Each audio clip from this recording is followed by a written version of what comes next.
অখণ্ডতার প্রশ্নে, সার্বভৌমত্বের প্রশ্নে আমরা এক হাত পরিমাণ, এক চুল পরিমাণ আমরা ছাড় দিব না। আওয়ামী লীগ সরকার এই সংখ্যালঘু ট্রাম্প কার্ডটির মধ্য দিয়ে একটা ন্যারেটিভ বাস্তবায়ন করেছে যে আওয়ামী লীগ যতদিন রয়েছে ততদিন হচ্ছে হিন্দু ধর্মের স্বার্থ রক্ষা হবে।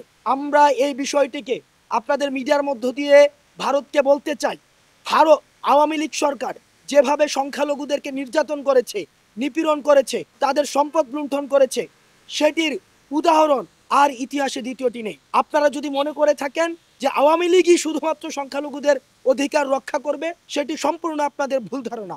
আর ভারত এই যে 16 বছরে যেভাবে বাংলাদেশকে নির্ভর করে, আওয়ামী লীগকে নির্ভর করে এই অন্যায্য যে সম্পর্কগুলো আপনারা তৈরি করেছেন, আপনারা যদি মনে করে থাকেন এই ধরনের অন্যায্য সম্পর্ক আপনারা তৈরি করতে পারবেন, তাহলে আপনারা ভ্রান্তির মধ্যে রয়েছেন। এই যে সরকারটি এসেছে সেটি হচ্ছে অন্তর্বর্তীকালীন সরকার, জনগণের ম্যান্ডেট নিয়ে এসছে, গণ অভ্যুত্থানের ম্যান্ডেট নিয়ে এসছে। আপনারা আওয়ামী লীগের দৃষ্টিতে না দেখে জনগণের দৃষ্টি দিয়ে আপনারা এই সরকারের সাথে আপনারা ন্যায্যতার সম্পর্ক গড়ে তুলুন।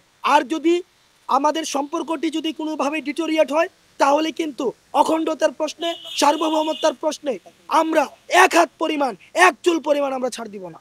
আর সংখ্যালঘু যে ভাইয়েরা রয়েছেন, হিন্দু ধর্মের যে ভাইরা রয়েছেন, যারা ফিজিক্যালি হচ্ছে বাংলাদেশি কিন্তু মানসিকভাবে ভারতীয় ধ্যান ধারণা পোষণ করেন, আমরা আপনাদেরকে বলবো, কিছু সংখ্যক যারা এখানে বসে কনস্পিরেসি করছেন, আমরা স্পষ্টভাবে বলতে চাই বাংলাদেশের সার্বভৌমত্ব, অখণ্ডতার প্রশ্ন আমাদের, গতকাল আপনারা দেখেছেন যে জগন্নাথ হল থেকেও কিন্তু আমাদের সাথে ইউনিটি ঘোষণা করেছে।